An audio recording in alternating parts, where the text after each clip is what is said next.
Hi, everybody. Welcome to Marvel Reread Club. I'm Matt. And I'm Steve. Wait, oh, right. No, I did this wrong. Let's try that again. Yes. Hi, everybody. I'm Matt. And I'm Steve. And this is Marvel Reread Club.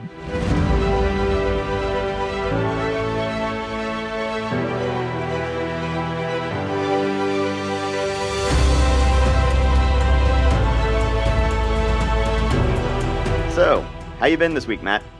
I've been good. For some reason, they gave us 4 days off for President's Day at the kids' school. So we went ahead and we drove to Kalamazoo. We dropped the kids off with their grandparents. And then we got a bed and breakfast and spent the weekend at a bed and breakfast writing. My wife was working on her new novel, and I was working on various projects. And that went swimmingly.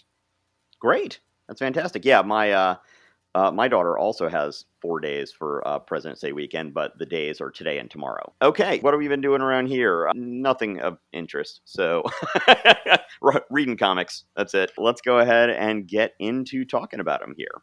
So I presume we are starting with Amazing Spider-Man? Yes. So let's try to, with our last 2 months, we each got broken up into 2 episodes. We've only got 6 books this month. There is no Doctor Strange backup. There is, however, a new Tales of Asgard backup. But yes. I think we can get through. We've got 7 stories, 6 books. I think we can do it. Let's boom, boom, boom. Okay, I think we can probably do that too. So, Amazing Spider-Man. First of all, I'm just going to come right out and say it. I think Amazing Spider-Man number 5 is the first dud of the series.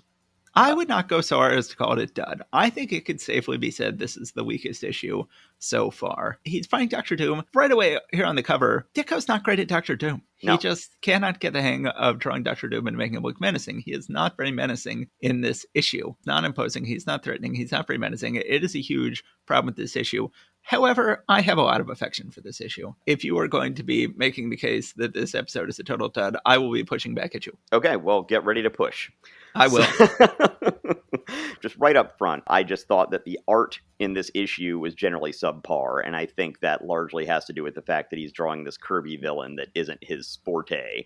In a Kirby-type environment. I just really don't think that is leveraging Ditko's skills very well. And also, Dr. Doom is completely out of character in here. He's, like, very needy, Okay, so let me just go in and get into the whole thing here. First, we see Peter Parker tormented, both by J. Jonah Jameson on screen and by his classmates. So he's getting it in both directions here. Dr. Doom, meanwhile, decides, you know what, to defeat this Fantastic Four, what I need to recruit Spider-Man to help me, because reasons. Also, apparently Dr. Doom has a Manhattan hideout, just in a building somewhere. Just weird. Just like in the warehouse district. That's it's pretty strange. Yes. So then Dr. Doom decides to use some kind of a spider to then amplify some sort of spider thing to then communicate to Spider-Man over his spider sense, which, okay. But also, it's gone back and forth over the years about whether his spider sense is something that is publicly known or not. Here, it seems to be assumed that it is. I know that in some later comics in the 80s, he basically would sort of act on the assumption that people didn't know what it was. Anyway, so clearly it is, and Dr. Doom is using it to get in contact with him. He contacts Spidey, who then shows up. Spidey's, and he's like, oh, well, look, we're both outcasts, and so, we should team up and destroy the Fantastic Four. Spider-Man has none of it. He tries to web him up, but then it turns out it was a Doombot. So we have multiple appearances of Doombots in this one. They have a fight, a relatively lackluster fight, and then Spidey ends up jumping into the river to get away from him. I should say he jumps into the river to get away, which is classic, what I talk about on my blog, the inconsequential confrontation. So often in superhero comics, you'll see 2 people fighting, and then they're like, well, we want them to fight again later in the issue, but there has to be a reason why this ending ends inconsequentially. So one of them goes flying out a window and into the river. This is a classic thing. But then Spider-Man does then actually try to go back and continue the fight, but then the entire Dr. Doom laboratory explodes. And so he's like, Doom was 1 step ahead of me. He blew up the deserted building before I could get back at him. He's probably miles away by now, planning his next move. So this is a classic way to sort of begin the issue with the fight and then delay the rest of the fight until the end of the issue. And of course, Spider-Man is then suspected for the explosion because he is Of course. seen near the scene of it as this happens. And people are starting to believe JJJ's stuff. They're like, hey, look, Spider-Man, he must be part of it. All right, so then he goes into the Daily Bugle's offices, and we get the first hints of flirtation and attraction between him and Betty.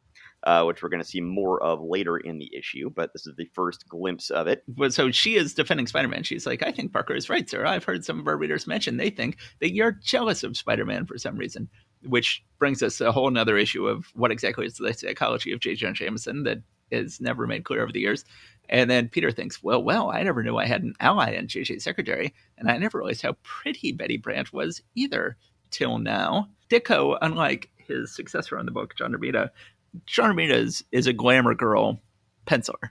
Yes. And he specializes in pretty women. And Ditko does not. Ditko does not specialize in, va-va-voom pretty women. So Betty Brant does not strike us. I think the readers of this book is like, wow, look at her. She just seems like a normal, young woman, as indeed Peter is a normal young man, and they just have a normal young interest in each other. But this is not like the later days with Gwen and Mary Jane, where our eyes are popping out of our sockets. Right. I think Ditko's weakest part as an artist, and I don't think anyone would dispute me on this, is drawing pretty women. It's just not his thing. But I don't think he needs to. I think that he does. I think his women are just fine. I think his women look like normal human, regular women. And I think Betty Brant is a believable woman. I think that she is a strong character. I can see what Peter sees in her. I'm just not bowled over by her myself. Certainly when Clea comes along in Doctor Strange, I think that she is, again, not Zowie, look at Clea, but I think that I'm like, oh yeah, she seems like a good love interest for Doctor Strange. Yeah, I just think that, sometimes when they have a character who's specifically supposed to be conventionally pretty, you just can't bring it. One way or the other. We then see that Flash Thompson is dressed up as Spider-Man for a prank they're going to play on puny Parker. Flash is meanwhile saying that, the girls did a great job sewing me the Spider-Man costume. It looks so authentic. Meanwhile, then, we cut away to Doctor Doom, who has decided that if Spider-Man won't join him, he will then kidnap Spider-Man and force him to be part of a plot to destroy the Fantastic Four. So he builds some sort of spider-sensing serum or something like that that's going to help him track down when he finds Spider-Man. Well, of course, Flash is going to play this prank on Pete, and so Pete happens to be walking right by when Flash, dressed as Spider-Man, is right near him. That's when Doctor Doom shows up and says, aha, my spider scope, or whatever this is, says Spider-Man's near, and there he is. So he kidnaps Flash Thompson instead as Peter Parker walks blissfully by. I've got to say that, generally speaking, this issue is below Doom's dignity. But for some reason, nothing seems further below Doom's dignity than Doom sort of trudging through the grass next to this fence, this wooden fence in this like abandoned field in Queens. And it just looks so pedestrian, like literally pedestrian. He's literally walking through a field. He is not striding. He is not strutting. He is just sort of plodding through this overgrown field in Queens to kidnap Spider-Man himself without having any help. And he's even got thought balloons, so we know it's not a Doombot. And it's really below Doom's dignity. I would be extremely surprised if somebody hasn't later retconned this to have been a Doombot. It's just, but this whole thing, like Dr. Doom never appeared in this entire issue. It was just nothing but Doombots who each thought that the other one was Dr. Doom or something like that. It was, that seems like something that John Byrne would have pulled up at some point in his run on Fantastic Four. Yes, so Doom then hacks the local TV station and broadcasts Spider-Man hostage video. Pete sees this and sees that Doom is saying that he has got Spider-Man hostage, and he's like, what? So the kids, meanwhile, call Pete, asking him if they know where Flash is. They're like, we're really worried. They knew that he was about to prank Pete, and so they're wondering if Pete might know what happened to him. And at first, he's like, my bully just is, my bully's in trouble. Great, that works out fantastic for me. But, of course, with great power must come great responsibility. So he's like, all right, I got to go out and do something about this. But May is like, hey, Pete, you know what? There's like kidnapping and Dr. Doom and all this stuff going out in the city. I don't want you walking outside today. So he actually goes and blows a fuse in the basement on purpose to have an excuse to have to go out and buy a new fuse, which is, that's a little low. Yeah. That's yeah. So anyway, then at this point he just needs to figure out where Doom is. So he just basically swings around the city blindly until his spider sense kicks in. And it seems like it's a while. But then finally his spider sense kicks in, he figures out where Doom is, comes down a little chimney to fight him. They have another fight. Spidey does a lot of weird stuff with his webs in this one, which, I'm never the biggest fan of when he does really clearly impossible stuff with his webs. Yeah. And he does a lot of that in this one. And among other things, it's like, how much web fluid do you have in that thing? Then it turns out, once again, there is at least one Doombot in here because Spidey is getting the drop on him, and then another Doombot comes up behind him, or I forget which one is the robot and which one isn't, one way or the other. There are multiple Dooms running around here. At least one of them, or both of them, is a Doombot. Then there's this flying disintegrator thing, which is going around trying to shoot Spider-Man. It then becomes clear that it can't hurt Doom. He's like, I wouldn't unleash a wild weapon like this if I was going to be hurt by it. So then we have something that, and Matt, I know that this is one of your pet peeves when it comes to stories, particularly action adventure stories. Doom is trying to force Spidey back into this disintegrator beam, and Spidey's just like, oh, another inch and I'm done for. Spider strength, if I ever needed you, I need you now. Exerting every last bit of power contained in a superhuman body, the amazing Spider-Man, executing one last maneuver, manages to twist suddenly so that both figures sprawl against the control panel, halting the deadly disintegrating bolts. I did it! So basically, the difference between what was going on in the previous panel and what's going on now is he just really wanted it. Yeah. Which, I mean, isn't that sort of one of the things that you often complain about in these Yes. sorts of things? Yes. I always prefer they solve it cleverly. Dr. Doom really starts getting the upper hand on him. At one point, he throws like some kind of glitter that's blinding Spider-Man. I don't exactly know what's going on with that. It seems, once again, kind of below Doom's dignity to be throwing some kind of sparkly flakes at him. And then he's using some kind of machinery to try and whack Spider-Man, but Spidey's spider sense is still getting the best of him, but Doom is finally about to unleash the final blow on him when he hears the Fantastic Four are actually approaching in the Fantasticar, and he's like, oh, I'm not ready to fight them yet, so he just bails. So Spider-Man is like, oh, well, this is awesome. This Fantastic Four is going to come in. You're going to find out that, hey, guess what? I held off Dr. Doom on my own, and he's gone, and you didn't get here in time, but I took him on, and he's like, wait a minute.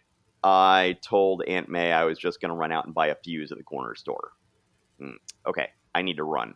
So he runs out and, of course, isn't able to get any of that gloating in with the Fantastic Four. The Fantastic and Four... it also completely does not occur to him to rescue Flash, who, as far as he knows, is still stuck in Doom's holding cell. He is still stuck in Doom's holding cell. And like the idea that he was originally going there to rescue Flash has completely slipped his mind. He's got a lot of stuff going on.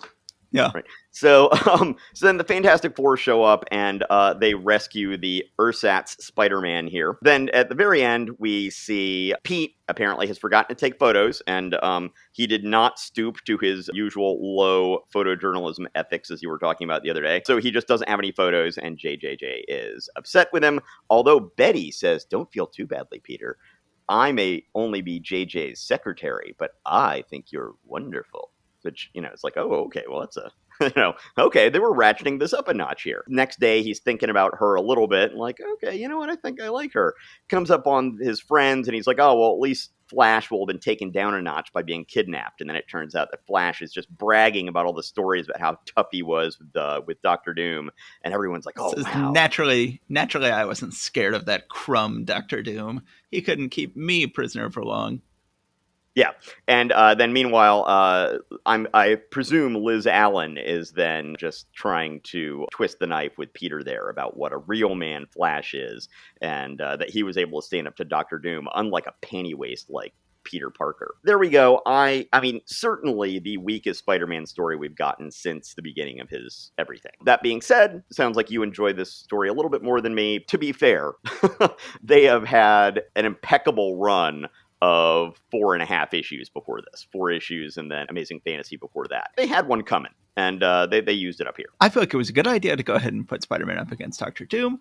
I felt like it was it's a fun, I mean, I think the Flash element is the element that makes the story work for me. I really think it's fun to have Flash escalating his feud with Parker, and I think it's funny to have Flash dressed up as Spider-Man accidentally get kidnapped by Doctor Doom, and then Spider-Man seeing on the news that he's been kidnapped by Doctor Doom and realizing it's not him and it's really Flash who is pretending to be him for a prank. I think that is a clever idea to turn a story on, and it works well enough. I would have loved to see Peter, instead of just suddenly realizing, oh, I have to get back to Aunt May, I would have loved to see Peter actually rescue Flash, bring the story to its natural conclusion. But yeah, it's definitely a weaker issue. First and foremost, because Ditko just can't, either Ditko as Potter can't give Doom his proper dignity, or especially Ditko as penciler can't give Doom his proper dignity. Ditko's villains in the first 4 issues were just these wonderful down-to-earth characters. To handle a character who is not down-to-earth, who he cannot not make these sort of working-class villains like the Vulture, like Sandman, like, well, Dr. Octopus to a certain extent. I wouldn't call him working-class, but he's definitely grubby to a certain extent. Doom is just not that. There's a reason why Doom will not become a regular villain for Spider-Man. By the way, one thing that I just realized I forgot to mention as I was going through that is at one point in the book, Dr. Doom uses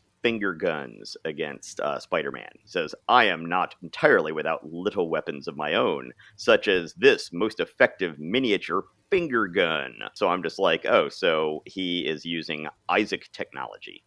Or is that too dated a reference? Hey, is this thing on? Hello? I think we're having Zoom issues. What is Isaac technology? Okay, so not even you're getting it. Okay, this is definitely not a joke. I'm 46, and I think I'm a little young for this joke. You might be. How much Love Boat do you remember watching? I'm too young for that, man. I'm a young man. I am a spry 46-year-old, and I did not watch. I was too young for Love Boat. We watched You Love Boat. You might just not remember it. I remember when Mom and Dad would go out to movies and we would just be on our own as kids. I would often watch Love Boat, and you would be there. Anyway, okay. Well, you can choose whether or not to leave that in. Isaac was like the bartender. Yes, and he had finger guns. Well, he would do that whole thing where he'd like shoot you to point 2 fingers at you and give you a wink. Okay, those are finger guns. Okay. You know what? You can decide whether to leave this in and leave me hanging in all of my lack of dignity. Much like Doctor Doom, you had your dignity stripped away. Yes. Okay. Yes. Although I guess in both cases we did it to ourselves. Yes. All right. Ironically. So shall we move on to Fantastic Four, which I believe is going to be yours? As I've said before, we are about to lose the secret weapon of Lee and Kirby's Fantastic Four, who is, I feel, Dick Ayers. I feel like Dick Ayers has really been, I like him more than you do. I feel like he's really been knocking it out of the park on these 19 issues. He is about to leave, and I think that it will, I think you give Kirby a weaker inker, and somehow it infects everything Kirby does. And I think that, generally speaking, the issues 20 to 40 are not going to be as strong as, or I should say, I think that issues 21 to 40 are not going to be as strong as issues 1 to 20 on this book. But we are still in the salad days at this point. This is Fantastic Four number 19, at the mercy of Ramatat, the Pharaoh from the future. Is Pharaoh... Wait a second. Did they spell Pharaoh correctly this time? This is our second recent issue. I have no clue. This is our second recent issue in which they have had an ancient Egypt style story. I know they misspelled Pharaoh last time. Let me Google.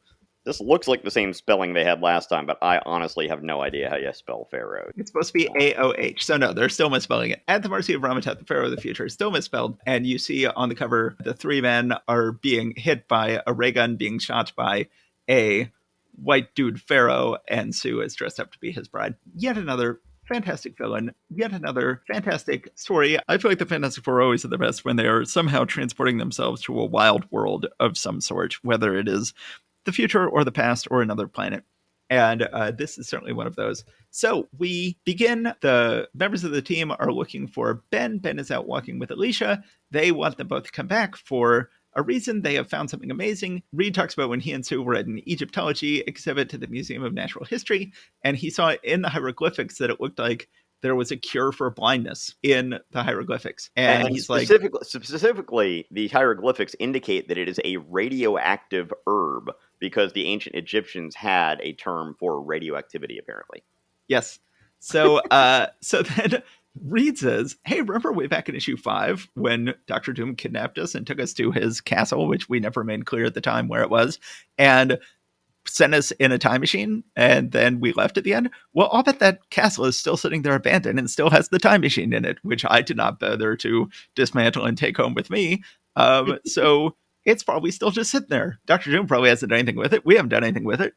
Also, come to think of it, didn't Doom like burn the place down when he left? That just now occurred to me. Yeah, the castle wasn't in great shape at the end of that book, if I remember correctly. But they decide, let's go check it out. So then they go and they sort of explain it. They're like, a short time later, the fabulous foursome's famous VTOL pogo plane, and then says underneath vertical takeoff and landing, reaches the almost inaccessible site of their archfoe's now deserted castle.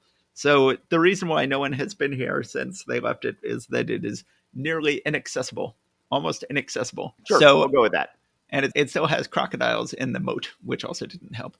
And so then they go, and sure enough, they find that the time machine is just sitting there waiting to be used again. They leave Alicia in charge of running the controls, and they go back to ancient Egypt. They can tell they're back in ancient Egypt. So that's also made much more clear here than it ever has before, that this is not just a time travel device. This is a time and space travel device, because we see them, go from upstate New York to then arriving at the base of the Sphinx in ancient Egypt. So this is like the TARDIS, time and relative dimension in space. They have gone back in space and time. And so I will also point out that apparently someone has still been paying the electric bills at Dr. Doom's castle if they're able to go ahead and crank this sucker up. It's all solar panel based, so it's... Dr. Doom does wear green. He does. He's a very green villain. So he likes to keep a low carbon footprint. So then they are attacked by soldiers, and Kirby just really goes all out. He has a lot of fun with them all being attacked by these soldiers. And I gotta say, Sue, whenever they're attacked by armies of entirely male soldiers, they never do something like, oh, and then Sue fights the girl. Sue is always just kicking male ass along with the rest of them. And so then you get just a fantastic panel of Reed literally twisting himself in knots. Forcing a lot of chariots to run in circles. And then Sue, they always do this thing where it's like, a bunch of people are attacking me and I'm going to turn invisible, so they'll all just run into each other. It's like, well, you didn't turn intangible. You just turned invisible. Like, if everybody was running right towards you and then you turn invisible, then they're probably still going to hit you unless, you're just... Anyway, so then Sue tricks a bunch of people into going towards each other, but then they all lose their powers one by one. And it turns out that they sort of conk out and they wake up in the throne room of Ramatata, who reveals, and this is one of the lamer things about this issue, is they completely sort of steal his backstory from a previous Thor villain that we fought, Zarko the Tomorrow Man, where, again, he reveals that, in the future, there was a peaceful world and there were no threats in the future, and I could not stand this peaceful world. It says, yes, I come from the year 3000, the glorious age of enlightenment, the century of peace and progress, the ultimate in civilization and culture, and I hated it. So then he realizes that one of his ancestors, presumably Dr. Doom himself, invented a time machine, and that he will then go ahead, build himself a gigantic sphinx that can travel through space and time, put the time machine in it, go back, land in ancient Egypt, and try to rule ancient Egypt. He then sort of crashes so that he can't... Of course, the Doctor Doom time machine we have seen multiple times is a rectangle that rises up and then you're in a different time and space. How you put that inside a sphinx so that the sphinx itself can travel back in time like a ship, I'm not entirely sure. But I guess that he is Doctor Doom's offspring in some way, or possibly Doctor Doom himself, as will come up in a really bizarre issue year or two later. So I guess he just reworked this whole thing in some way. Yes. So then he recalls going back to ancient Egypt and taking over. Meanwhile, he is finishing telling the story to the Fantastic Four. He hits them with the ray again. He decides to put them all to work. So then he puts Ben rolling as a galley slave on a galley ship. He puts Reed to work when armies are fighting. He has Reed stand up and stretch himself really tall so that he can peer over the walls at what the other armies are doing. He has Johnny as a sort of fire juggler to entertain the court. And Sue is going to be his bride, and she is all dressed up in beautiful Egyptian finery to get prepared to be his bride. So then we always talk about in these issues how much afterlife they've had in the Marvel Universe. And like, oh, this is an issue that's come up many times. Well, this issue will be a particularly juicy issue for later storytellers, because then something happens that is relatively unexplained at the time, or it is sort of lamely explained. They show Ben rolling in this galley ship, and then suddenly it says, for there, under the heat of a sun far hotter than that of 20th century New York, the body chemistry of the imprisoned thing undergoes a subtle change, until as the rays get hotter and hotter, the molecules of his body begin to react in a startling manner, and he becomes Ben Grimm. Well, later, there will be an absolutely wonderful issue of Doctor Strange, written by Roger Stern, penciled by Marshall Rogers, in which it is revealed that Doctor Strange is also back here in Egypt at this time, and that he actually cast a spell to turn the thing into Ben Grimm. So then that story was a lot of fun. And then later, they had a big time travel storyline in West Coast Avengers, where it turned out the West Coast Avengers are also in Egypt at this time and place, and were always just out of view of both the Fantastic Four and Doctor Strange when they were all there. So this issue is an issue that a lot of other people have had a lot of fun with. Yeah, and I think when we spoke with Douglas Wolk a few episodes ago, I'm pretty sure in his book he talks about this particular issue and all of that revisiting that's been done, and all of the other characters who have all time traveled to this same place and somehow never bumped into each other. Cleverly yes. explained in those issues. And so then... Well, hold on, wait. So before we move on from here, I just want to point out that let's look at the 3 panels where Thing turns into Ben Grimm. So...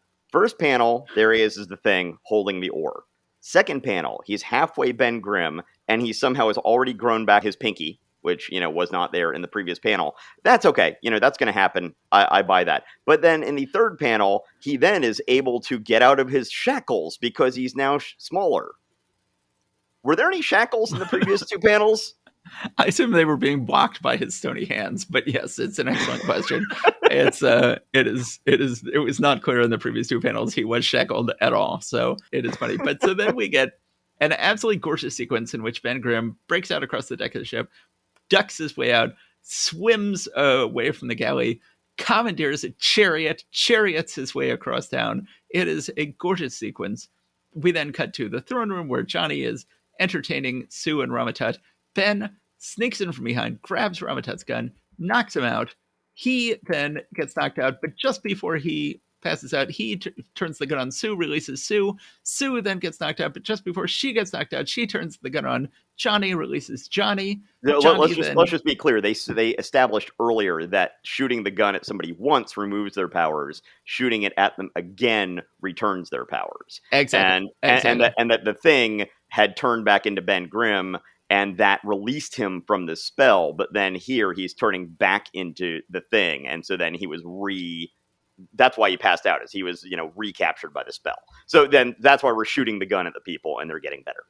Yes. So then Ramatut runs away. Sue, Johnny, and Ben then have to go find Reed. They find Reed in an absolutely gorgeous panel where it turns out Reed is being used again, like the army is sort of besieging these castle walls of somebody, and Reed has stretched himself out into this massive tarp that is catching all the spears that are being thrown at the soldiers. And we see him in this gigantic tarp form catching all these spears in his stretchy self. And it is a gorgeous panel. They get caught up with Reed. They're like, okay, let's all go find Ramatut. They go inside the Sphinx, which has this whole sci-fi interior. He tries to flood them out briefly. And then there is another wonderful panel of Reed stretching his way through the sort of ducts. I always like it when Reed has to stretch himself into tiny places. Ramatut escapes. He has a little time pod that he shoots off into time and space, goes away. They're like, oh no. Sue suddenly runs in and says, everybody, look what I found. And she has found the optic nerve restorative, which thankfully is labeled in English as optic nerve restorative.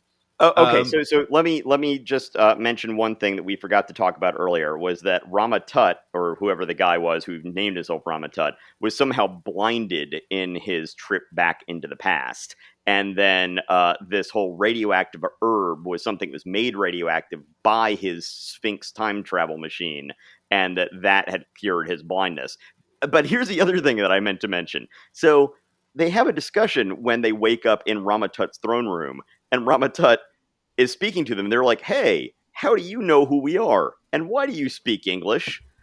He never asked that question because then every other time when there's just somebody who randomly is able to speak English, or when somebody is communicating with, as later we'll see with Iron Man, where, it's like, oh, well, hey, I'm talking to this Russian guy and he would expect me to be speaking Russian, but can I speak Russian? I don't know. It's like you don't ask that question once. You don't answer that question once because then you're going to want to ask it every time. So that jumped out at me. Okay. So, yes, yeah. generally speaking, in the Marvel Universe, everybody all over all of time and space speaks English. That's the only way that it makes any sense. It's like D&D common, right? It's just, Yes. common language. There you go. So then they decide to go back to the future, but then when they go back to the future, it turns out they can't actually bring the optic nerve restorative with them because the time machine has been specifically set up to not allow anything radioactive to go from time to time, which I gotta say, good thinking on Doctor Doom's part. If there's one thing we've learned in the Marvel Universe is people are not careful enough with radioactivity. And that in this case, Dr. Doom is like, it's one thing to create a time machine, but I don't want to do it irresponsibly. And I've got to make sure it's not going to be used to transport anything radioactive. So I'm going to set up a little failsafe in it. Well, so then, Matt, I got to point out, though, that you say people in the Marvel Universe don't treat their radioactivity safely enough. The United Auto Workers clearly are disposing of their radioactive waste in a responsible manner. I mean, we saw that last month. Yes, at their auto plants, for some reason, they're also dealing with nuclear waste, which, correct me if I'm wrong, that not a lot of nuclear waste involved in car production. That you know of. That I know of. Yeah, exactly. That's what they want me to think. So then they apologize to Alicia. They say this didn't work, but now we know it can happen and we will cure you eventually. There will be a lot of time spent over the years of Reed trying to cure Ben becoming the Thing. Not a lot of time spent him trying to cure Alicia's blindness, but occasionally it'll come up. So that was the end of this issue. I think this is just a fantastic issue. It is. I love it when they go on these epic quests. This is worthy of issue 5, where they went back to try to get Blackbeard's treasure. Rama Tut turns out to be a hugely important villain in that he becomes Kang, that eventually they will reveal that he and Kang and Immortus and the Scarlet Centurion are all actually one person, and possibly also Dr. Doom. And yes, they get a tremendous amount of use out of Rama Tut. He doesn't appear as Rama Tut very often. He tends to appear in his other guises. But I think this is just, there's so much visual imagination at work in this issue. I think this is a wonderful issue. I agree. Yes, I will give you no pushback on that. This is, it's. I think that if I had to compare this and issue 5, the issue 5 probably comes out a little bit higher, but just basically because it's introducing Doctor Doom too. But no, this is a worthy follow up to that story. Yes. So then in the letters page, now I had to remember that this might be the first issue with a George R.R. Martin letter in it. It does not have one. I think he shows up next in the next issue, but we do have Steve Gerber, who would go on to really create Howard the Duck. Of course, you yourself inked Steve Gerber's final comic book. I don't know if it was his final one. I think that he may have had one or two other things going on simultaneously at DC. But yes, one of the last projects he worked on in his life. Yes. Yes, that you were the regular inker on. But so Steve Gerber, I assume it's the same Steve Gerber. Yes. He lives in University City, Missouri. He shows up in the letters page here and writes a very opinionated letter. It says, also, the cover was horrible, cluttered with all sorts of vital announcements. Ha! Well, Steve Gerber is nothing if not an opinionated guy. Yes, he was famously opinionated, and that starts here. But yes, a wonderful issue. Okay, you want to go ahead and so turning into mystery, I was going to say fits our 5-minute rule. 5 minutes on books that aren't done by Stan, Jack, and Steve. But no, but Jack is back. Jack is back for just one issue.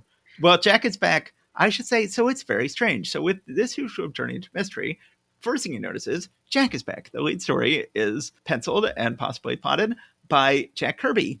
And then, even better, Jack is back in the back of the book.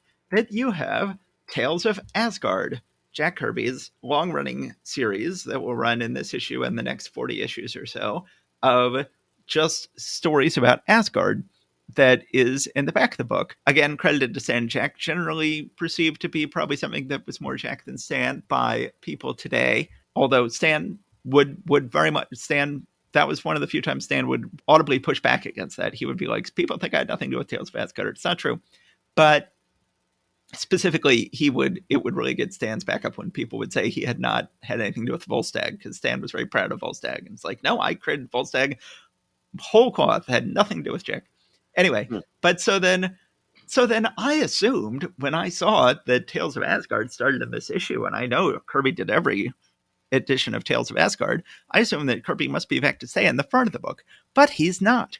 This is a one-issue return for Kirby in the front of the book, and then Kirby disappears again in the front of the book for the next several issues, but he stays on in the back of the book. So Tales of Asgard by Kirby starts in this issue and is here to stay, continues on by Kirby every issue, but then Kirby is about to disappear again from the front of the book. Yeah. Well, and yeah, I presume that it's Tales of Asgard that brought him back to the book. And what you just said backs that up. I had not looked at the issues coming up, since I read them first, 5 or 6 years ago. So, yeah, it's clearly that is going to be Jack's baby going forward on this stuff. Okay, so is it my turn to talk about these? Yeah. All right. So, but we should probably still try to keep it short. Yeah. It's still not. It's no great. The Kirby lead story is no great shakes, and we should probably still hold ourselves to 5 minutes on. Yes. Okay. So the return of Kirby, yay, with Heck Inks, which I actually like. I think the combo works well, in my personal opinion. But I don't like it. I never like Heck Ink and Kirby. So we start out with Thor rescuing a fighter pilot. For some reason, there's a fighter jet flying over Manhattan, which seems unwise. But anyway, so he rescues this fighter pilot, and then we see that he's too absorbed in thinking about Jane to notice that there are all these people talking about this lava man that has shown up at some volcano somewhere. So he's meanwhile too lovesick to think about any of this. He wants to confess his love, and he's about to do it, but then he hesitates as he realizes that, he needs to talk to Odin first. Jane makes it clear that she feels similarly, but she wants him to be able to man up and say it. She didn't want to be with any guy who can't speak his mind. He then prays to Odin, who is basically like, no, that's not going to happen. And I should say that this issue is the first issue of Thor, I think, ever that is not credited to a different scripter. Good point. It says written by Stan Lee, drawn by Jack Kirby, inked by Don Heck. And indeed, Odin is talking more like Odin right away in this first issue that is Stan scripting him, I believe. He's like, speak then, mighty Thor, I grant thee leave to petition me. So we've got these and thous. And he says, my heart is torn with love, my father. I crave permission to marry a mortal girl, the nurse of Dr. Blake, the one known as Jane Foster. And then Odin says, have you taken leave of your senses? The god of thunder marrying a mortal? It is impossible. Petition refused. Wait, my father, wait, hear me out. You must. Too late, he is gone. So right away, we're getting some choice Lee, Odin, Thor dialogue. They are not talking like the Brooklyn dudes that we have been putting up with R. Burns scripting on the book for the last 5 or 6 issues or so. We've got some good old-fashioned these and thous, which, of course, the great irony always of, these are gods, so they say thee and thou a lot. Well, of course, the whole idea of thee and thou is that they were informal, is that, when you would use thee and thou in sort of like the Spanish, we've sort of lost this idea of having a special informal way of referring to people. So sort of like the modern translation of thee is dude. Yes. Or buddy. Right. Yeah, exactly. But, it just sounds so formal to us.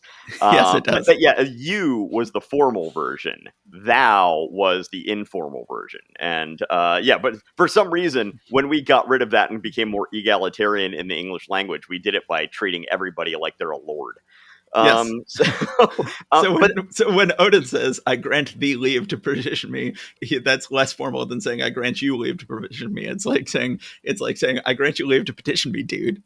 Yeah, pretty much. Or he's his father, so maybe like sport, Sport, buddy. governor. Okay, so no, not that. I don't know what that was. So meanwhile, Loki's still imprisoned in Asgard, still trying to find ways to menace Thor from afar. He sees this lava man that we're all seeing headlines about, but Thor is too lovesick to realize what's going on, and he's like, I can use him to attack Thor. Dr. Blake is sitting in his office like, oh, what am I going to do? Gordon has said I can't say anything, but I can't not say anything because I'm in love. Meanwhile, Jane comes in and says, hey, you know what? I'm leaving. I'm going to go work for this other doctor. He's like, that doctor? But he's a wolf. Basically, like, he just basically hits on his nurses. And she's like, yeah, well, you're not doing anything, so bye-bye. So I'm going to work for him in the full knowledge that he is a wolf. And let's just say that's not a sticking point for me in this potential arrangement. Actually, my note here says, Jane says, time's up. She'll go work for another doctor who will treat her as a sex object. So, Yes. all right. So Thor finally notices Lava Man when he actually shows up wrecking stuff in New York City. I will say that we once again have the entire city of New York evacuated between panels. They seem to be really good at that at this point with New York City, which I guess is good in this world. Okay, coast clear, time to come back. All right, so in the fight sequence with Lava Man, we get this really weird panel of Thor swinging on a flagpole like he's Daredevil or something like that. Yeah. And it's even weirder because he's holding Mjolnir out to the side.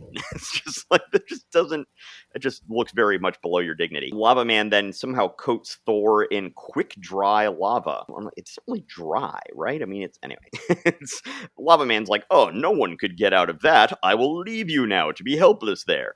And once again, this is exactly the same thing that we talked about in Spider-Man, that usually is one of your no-nos, is the whole thing about he's trapped in the lava jacket that he's been given, and basically like, oh, I must exert all the effort. I must just do more. And so then he cracks himself out without any sort of cleverness, any sort of trickery, any sort of doing anything that he couldn't have just done in the previous panel. So, Right. Right. See, I listen to your story critiques. Good. I pay attention. If only I were a writer, that might really help me. Thor creates a whirlwind to take the Lava Man back to the volcano whence he came, and then Thor follows out there and is able to seal him into the volcano. He then returns and comes back to New York just to find Jane coming back to say, I'm leaving. I didn't want to say with the wolf. She is the wolf. Yes. So she has brought the guy who looks sort of like Tony Stark with her into the office here, and is just like, yeah, this is the guy that I'm going with. This guy that that hits on his nurses. This is the man I'm leaving you for, just so you know. So then he heads off, and Don Blake is all forlorn in his office and looking out the window, being all depressed. The wolf says, Jane is going to work for me, Blake. I'm sure you understand. Don't worry, Blake. You'll find another nurse. And takes his nurse off. So it's sort of a shocking way to end the issue. It even would not be... I would not have been that shocked if this was the last we'd seen of Jane Foster. And this is not that entirely dissimilar of the way she's eventually written out of the book. She does go off with another doctor who it's implied she might have a relationship with when she is finally written off the book in a much more dramatic fashion later on. But this will all be resolved next issue, and she is still going to be here to stay for another couple years on the book. For better or worse. Yeah. So it probably would have been better just to write her out of the book at this point. Yeah, so I gotta say, I'm tired of Thor creating whirlwinds to whisk his villains away. It is overdone. It seems like it's like, oh, Thor then fights this person for however many 5 or 10 pages and then creates a whirlwind and whisks them away. And it's like, couldn't you have just done that at the beginning, Thor? I think it is a lame. I think Lava Man is a fairly lame villain. And I think that this resolution is certainly fairly lame. And it is disappointing. But it's good to see that it's certainly great to see Lee writing Odin's dialogue finally. And it's great to see that they are trying to mix things up and, have him finally decide at least to confess his love to Jane and decide to defy Odin's will for Jane, which I think will be a major part of the character and the book from this point on. And it's good to finally get to that point. Yes. And Jane under Lee's scripting hands will be less awful as we go forward. Even though she was still, has her issues in this issue, she's not nearly as just, terrible as she usually is when being scripted by one of the other folks. So Great to see Lee commit to this book finally, and it's great to see Kirby back, if only briefly. yes. So then this is our introduction to Tales of Asgard. It just talks about the origins of the gods here. And, you go back to the icy beginnings of the world. You get to meet Odin's grandfather and father. And I really don't know that there's that much that I want to actually summarize in this, except just to say one of the things I found about Tales of Asgard is Kirby uses a different panel layout in these than he usually does in most of his stories. He usually has these 4 big rectangular panels in these things, which just gives it a whole different kind of epic feel than the regular sorts of stories that he tends to write. Write. Kirby Yes. generally likes to cram in a lot of story into his books. These were kids who were saving up all their money and plunking down 12 cents per issue, and he was going to give them a lot of story crammed into every page for those 12 cents. And suddenly he gets to relax here. And he gets a backup story, which he doesn't normally do backup stories, and he adopts this new 4-panel layout. And it is just glorious. You can just feel him relax as he does these pages and really let his art stretch. And it is just gorgeous. And it is so good to finally get this, one of the greatest settings in Marvel history, Asgard, finally come into its own here. And it gets its own rich history that is laid out. And I think, so what do you think of the inking here? Because this is the first we've seen of George Bell. Right. Unremarkable. Unremarkable. I know you're not a fan of George Bell's inking. I don't dislike it, but it's not like, ooh, wow, yeah. It's fine. It gets the job done. I think it's too chunky. The blacks spot in odd, chunky ways, which is going to be an issue. I think that this is not as bad as his work on Fantastic Four, which we're about to see, which I think he is particularly ill-suited for. I think don't worry. George Bell won't be on very long, and then he'll be replaced with Vince Colletta. Yes. Vince Colletta will, just as Kirby makes an early appearance in Tales of Asgard before he fully commits, Vince Colletta will also appear early in Tales of Asgard before he fully commits to the rest of the Marvel Universe. This is certainly better than Coletta's later inking on this backup feature will be, but I'm not a big fan of the inking. But nevertheless, the art still looks gorgeous. Kirby drawing the wild wastes with the wolves on it and the big Viking ships cutting across the water. And so we get a lot of value being dropped here as we get Ymir the Frost Giant suddenly appearing and mentioned for the first time. We also get Surtur the Fire Demon, who will turn out to be one of the biggest villains in Thor history. He just gets a brief 1-panel appearance. We also get to see for the first time Yggdrasil. Pardon me if my pronunciation is bad. The World Tree. This is just an absolutely wonderful feature to have. So basically we're getting the Marvel take on the Norse creation myth here. So we're just saying, okay, basically we're going to go give you Norse origin of the world and origin of the gods 101 Marvel style. So they're more of, hey, here are the good guys, here are the bad guys, than I think the original Eddas really did. To my knowledge, I'm not exactly a scholar of this stuff, but I know that Loki could be much more of a ambiguous character even in the original stories, and here they make him out to be the god of evil. So, and Thor was much more of a oaf in the original stories, and here they make him this highfalutin prince. We're getting Stan and Jack's take on the Norse creation mythology here, which is lovely. I'm really looking forward to more of this. Well, and it's great that there's no story. It's great that they're just like, we're just going to give you the epic. We're going to give you just the epic backstory of this setting without feeling like we need to tell a little twist story. This is just essentially 5 pages of glorious art. Yeah, and it's like I said, it's just sort of laying a foundation, sort of putting down a marker. Like this is what we're going to do here. We're going to lay out a different kind of space. It's going to have different panel layouts. It's going to be different kinds of storytelling. It's going to be a different setting. This is just a different thing that we're going ahead and marking out for the future. All right. So should we jump into Strange Tales? Let's do it. But of course, the next issue is going to be where they introduce the human Cobra, which is just like, oh Yes. man, no. All right, yeah, let's go ahead and jump on to better things before we have to come back to that. So, Strange Oh Tales is no, next. I got nothing better for you. I got Strange Tales, which is a terrible book. All right, Plant Man. Strange Tales number 113. Even the flaming human torch is helpless before the supernatural power of Plant Man. Okay, so this is a 5-minute one, right? Should Yes.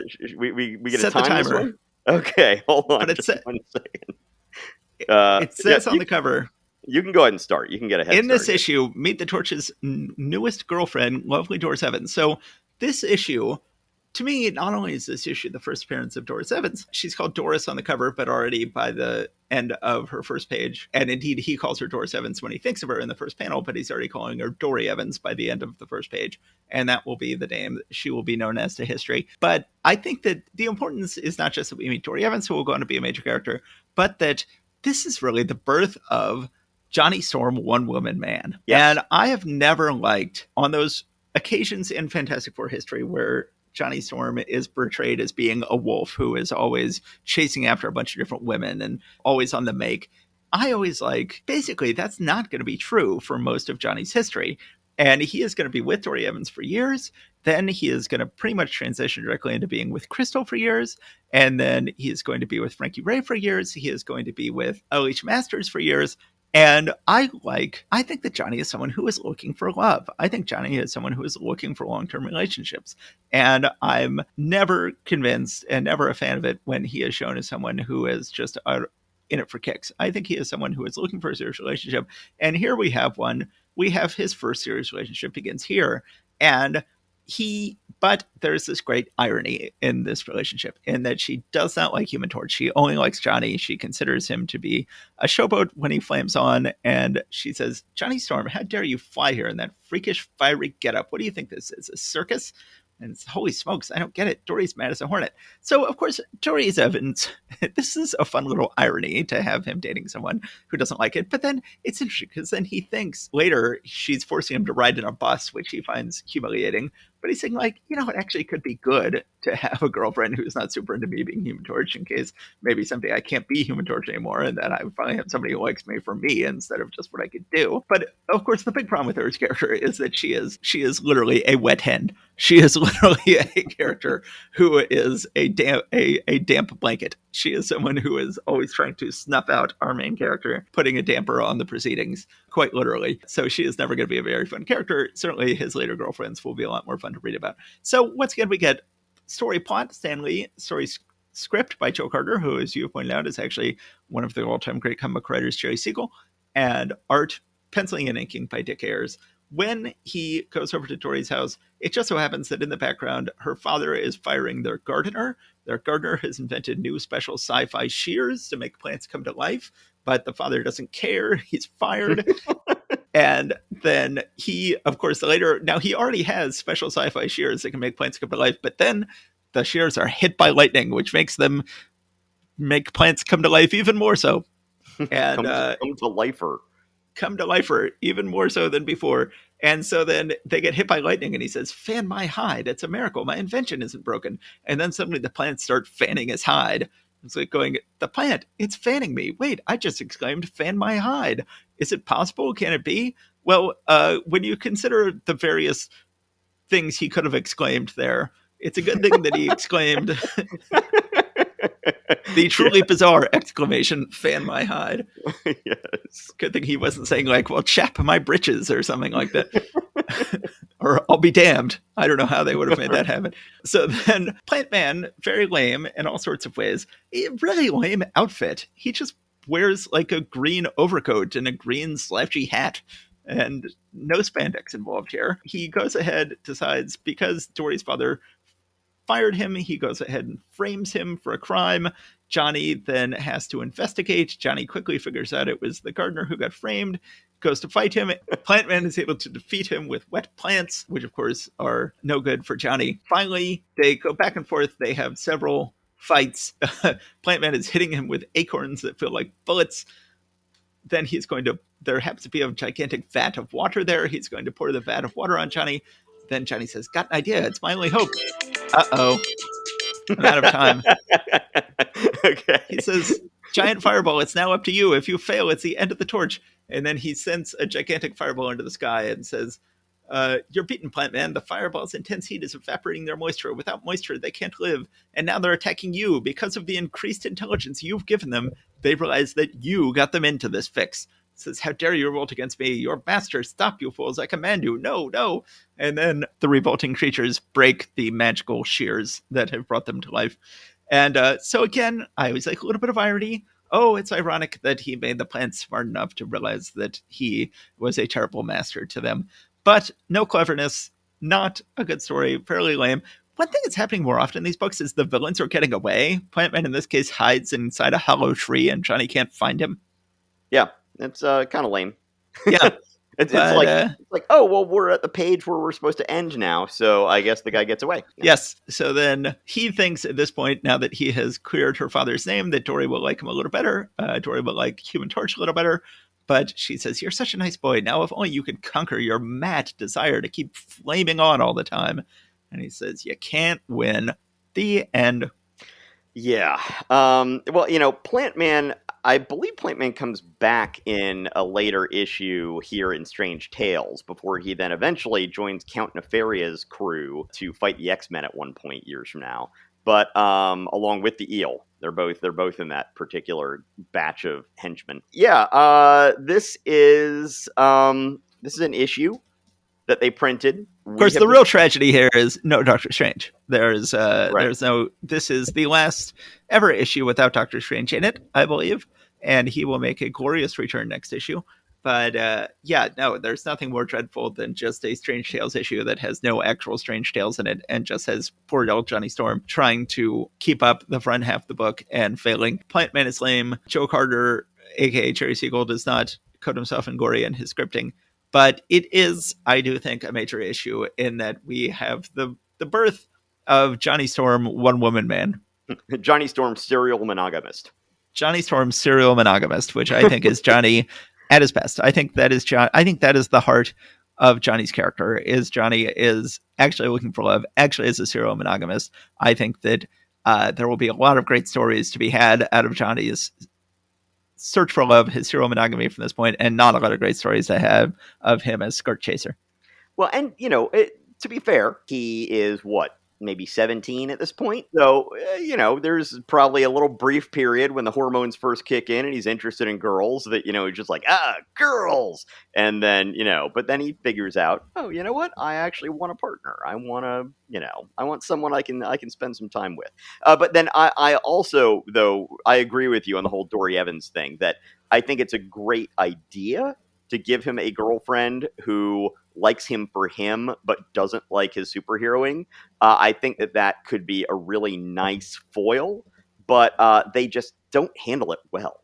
And that, she really just comes across, they write her more shrewish, you know what I mean? As opposed to, say, Alicia, who loves the man who's inside the rocky exterior. She loves him and doesn't dislike the Thing. It's just, no, I like you for who you are. And here we get sort of, oh, well, I like you, but, oh, man, again with the flaming on, can't you? It just, she is very much a wet blanket in this whole thing. Okay. Yes. So I think I failed to come up with wet blanket before. I think that was the key phrase I was trying to come up with. Yes. Yes. You also failed to keep that under 5 minutes. Yes, I totally did. But now I'm still going to make you keep Tales of Suspense under 5 minutes. I will show you up. Show me up.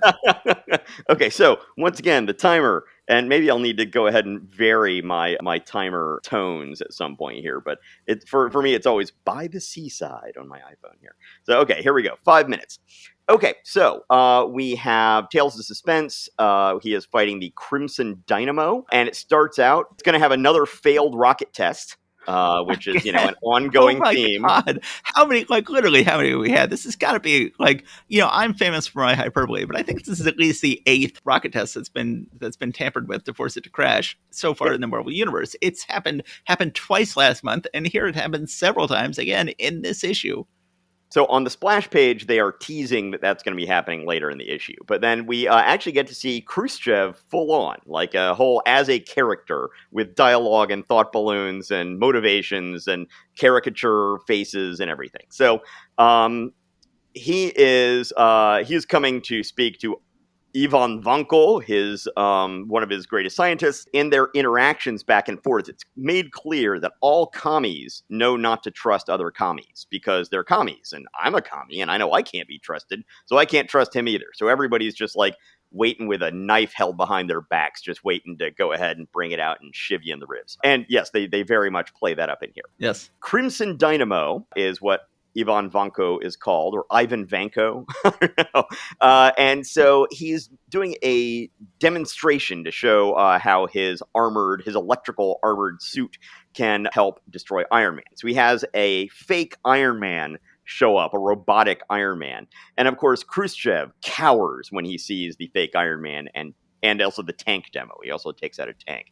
And we get to see Khrushchev as just a quivering, fearful man. Ivan Vanko is going to come to the United States to try and defeat Iron Man and also to take out Tony Stark's weaponry stuff. And it's sort of like, why do the two go together? Is there some connection between these two? Is there something going on there? So, meanwhile, we have a rocket test. And at one point, someone says, hey, I hope nothing goes wrong. And he's like, you know what? That is a good thought. Maybe I should sneak out of here and change into Iron Man in case I'm needed. So then, of course, Tony Stark disappears. And hey, here shows up Iron Man when everything goes wrong. So he's able to rescue the astronauts or the pilots or whatever in the failed rocket test. Vanko at this point is like, okay, you know what? I can't take on Iron Man right now and do the Stark stuff. So let me just go ahead and sabotage Stark's other plans because, Iron Man can't be at all of them. He seems to always be at this one. So I'm just going to go and disrupt a bunch of his other stuff and other plans. So then, meanwhile, in Washington, D.C., we see the first of a not yet named Senator Byrd, not Senator Robert Byrd of West Virginia, but another Senator Byrd who existed before that in the Marvel Universe, who is going to be a thorn in Tony's side. But this senator is starting to doubt Stark's loyalty to the United States and figures that they need to start investigating. So that's going to come back. Then it turns out that because of all these sabotage, Stark is about to go bankrupt because he's losing his contracts because he can't actually deliver anything. Pepper and Happy, though, profess their undying loyalty to Stark.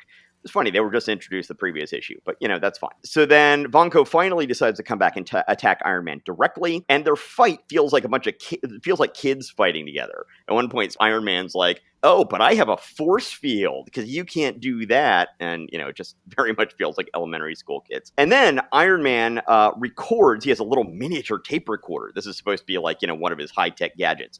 A little miniature tape recorder where he's able to record Vanko boasting about how he's the one who has been sabotaging Stark's plants, not Stark himself. So he gets this, evidence. But then Tony Stark is able to play a tape of Khrushchev saying he intends to kill Vanko. So this is true, but this is a deep fake. Yes. Right? So yeah, we've already been in Khrushchev's head when he thought, I will indeed kill Vanko when he comes home because I don't trust him. But now it turns out Tony was just able to guess that Khrushchev had thought this and goes ahead and fakes himself doing presumably the world's best Khrushchev impersonation because he's talking to someone who actually has personally been talking to Khrushchev and recently. Presumably in Russian. Yes. Okay, time's up. Yeah, no, that one, once again, that just becomes more of a problem because of the Fantastic Four issue where they were like, hey, how does he speak English?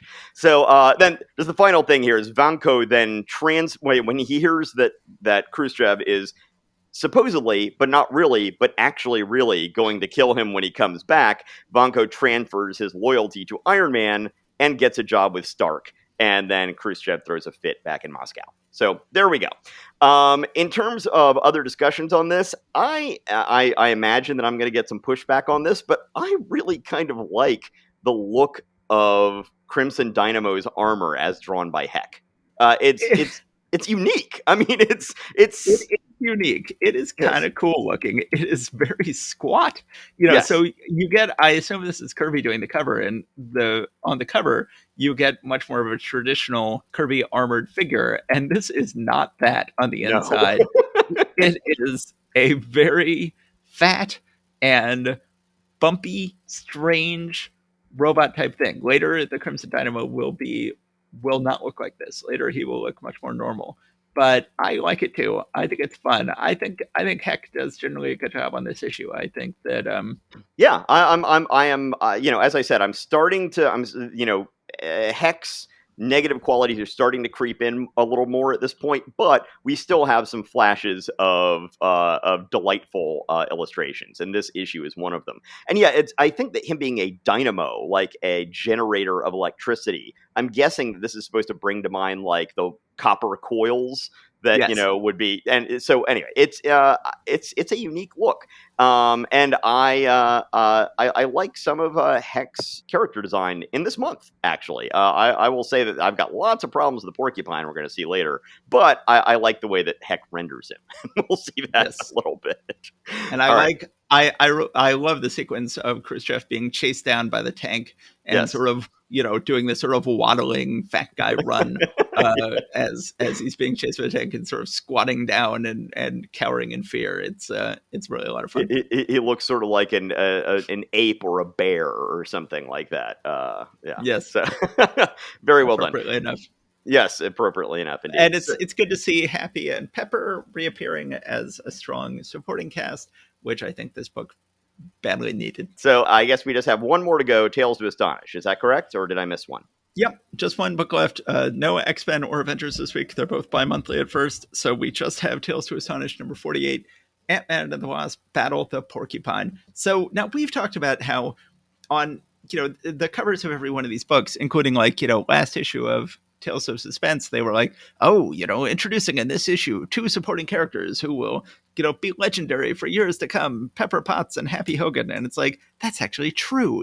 These will eventually be played by Gwyneth Paltrow and Jon Favreau. These will go on to be major characters living in America's hearts and minds. And it seems like there's no claim they can make that every time they go like, make sure you save this issue, folks, it'll be worth a lot of money later. It's like, that's actually true. They are actually worth a lot of money later. There's no amount of hyperbole they can engage in that doesn't turn out to be true. Well, we finally found a degree of hyperbole they can engage in that doesn't turn out to be true, because this issue claims the dreaded porcupine, a supervillain you'll never forget. Who? Finally, something that isn't true. That is not true. The dreaded porcupine. Who were you talking about? I don't know. I just said somebody's name, didn't I? I could swear I just said the name of a supervillain. What was it again? I can't remember. Okay, so I did not start your timer yet. I will go ahead and start it now. Then start my timer. Okay. Yes. So for once, they are claiming too much. They are claiming that this is a great villain for the ages, which it is not. I will just quickly buzz through this issue. For the first page, we get again. Jan just totally pities Hank by like, Hank can't fly and Hank can only shoot himself across town by cannon. And then Jan just sort of flies alongside him, agreeing to limit herself to only doing what he does when she could fly off in any direction at any time and doesn't have to follow his simple arc across town from being shot out of a cannon. But they are flying over a research facility. So we're sort of getting this beginning of Jan as this more generally boy crazy person who is attracted to all men. And it's never exactly clear. They do a very good job with this in the Avengers Earth's Mightiest Heroes TV show of showing like, yes, she does sort of wolf whistle every guy who walks by, but it's because she's trying to get Hank's goat, because she's in love with Hank and thinks he's not in love with her. And so she's trying to get some sort of reaction out of him. And it's never entirely clear in the Stanley issues if that's what's going on, or if she's just genuinely someone who just likes men and is just always getting the hots for every man she sees. But so then they're flying over this defense plant and not going there or anything. They just happen to be flying over. And she says, you worry about the weapons, Ant-Man. I'd rather think about all those glamorous, eligible males who must be working there. I wish we had something to investigate down there. Well, it turns out they should be investigating, because there is, and of course, disgruntled scientist who is studying porcupines and has decided to make himself a porcupine costume, and then he will become king of the underworld.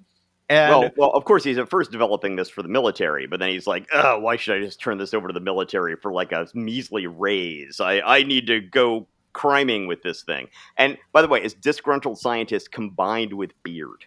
That's really where you get into trouble. So, so many things don't make sense about the porcupine. Oh no. Porcupine is, you would think he'd be someone who would shoot quills at you. Instead, he's someone who shoots gas.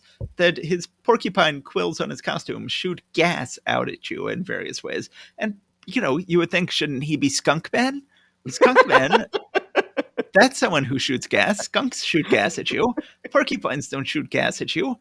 But so then it just so happens that Hank and Jan just happen to run into this person again. They briefly passed over him before. Now they are at a bank where Hank Pym has invented anti-burglar devices. So once again, we've got Marvel inventors who are inventing all sorts of unrelated things in all sorts of different places.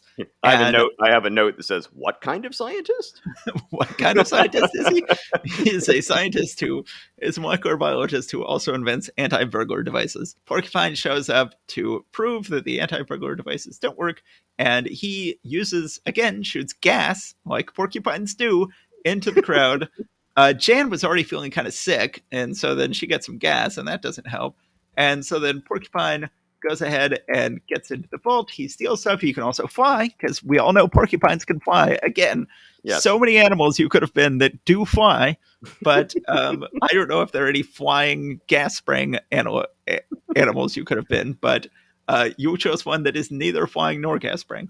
So then poor Jan passes out. He then takes her back. Now, again, it's not exactly clear if this gigantic bed is the bed they share, but he sets her up in a gigantic bed. Is later in the guest room behind the lab. But that looks like a really large and luxurious guest room.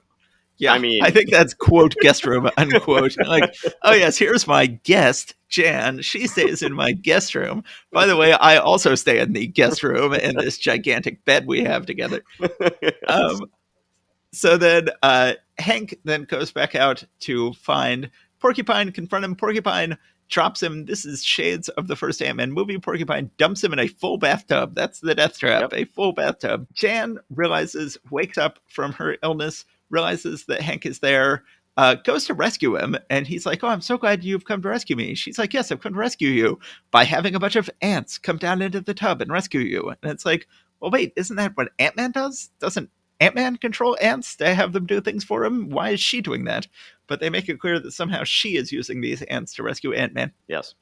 So then they decide, okay, let's go ahead and defeat him with these giant canisters of liquid cement. And we're out of time.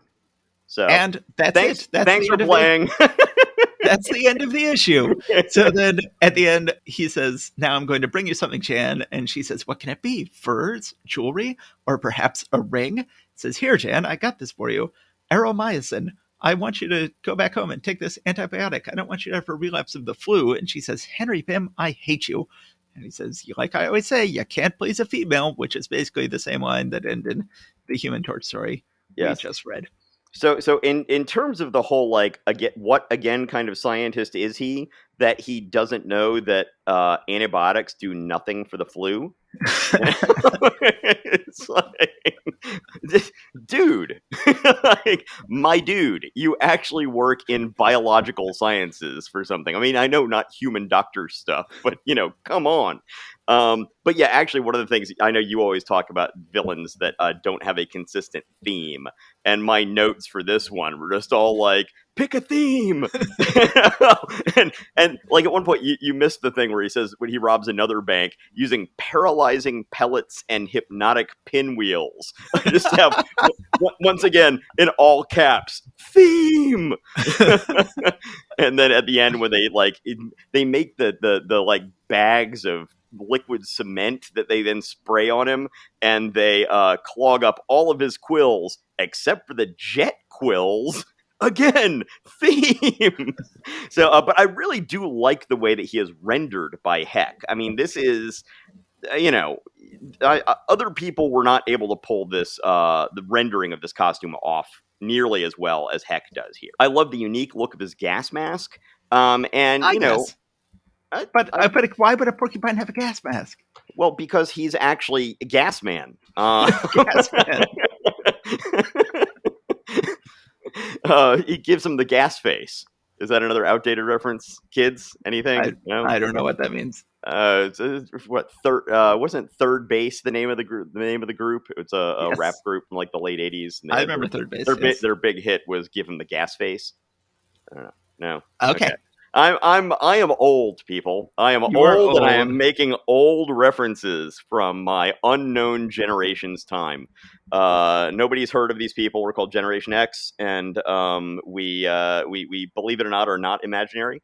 And we had things, and I'm making jokes about them, and no one's getting them. Yes. So a generally terrible issue. Nothing to recommend. Hex art is not terrible. Hex art is fine. No, I can't back up any of your praise for Porcupine. I think it's a terrible book. I think it's a terrible villain. But I think that he does a good job with Jan. I think that Jan is a character who Heck has a lot of affection for. Whether she is in civilian garb or in superhero garb, I think he has a lot of fun drawing her. Yeah. Absolutely. Great. Well, you have any other thoughts about this week about this month of comics before we sign off here? Yeah, this is a more lightweight month. It's not like last month where we got suddenly hit with X-Men #1 and Avengers #1 in the same month. This is one of the last months this slim I think we will ever see. A weaker Spider-Man issue, a very strong Fantastic Four issue, easily the best book of the month. Oh, yeah. No, the Fantastic Four is towering above everything else in this month. I will agree with you. Not the strongest month in Marvel's history, but we did have at least one great and a couple of decent, one great issue and maybe one decent issue and maybe 4 subpar issues. So, but I'll take the great issue, though. Yes. Okay. So I guess that's it for now. Thanks. And we look forward to talking with you again soon. Yep. Okay. Goodbye, everybody. Oh, actually, one thing I should mention. We now have a Facebook page. Oh, what we do? Yes. Once again, I invited you to be to be an admin on this thing. Oh. Yeah. Okay. Cool. Yeah, the Marvel Reread Club podcast Facebook page. What? And you invited me to be an admin on this? I haven't seen this. What are you talking about? And I thought we had a whole conversation about this like last week where you're like, oh, was that what that was? Okay. And yeah, we've had this conversation before. All right. Awesome. Well, everybody come visit our page. Yes. And what I'm going to start trying to take some screen caps as I go through reading these things and uploading them with some commentary to kind of give a little bit of a teaser in terms of what we might be talking about the next episode. So I'm going to try that out for a little while, see how it works, and we may get more of that. But yeah, the Marvel Reread Club podcast Facebook page. Okay, awesome. Okay, everybody, thanks for listening. We will talk to you soon. We will see you shortly. All right. Take care, everybody. Stay safe out there. Okay, bye. Bye.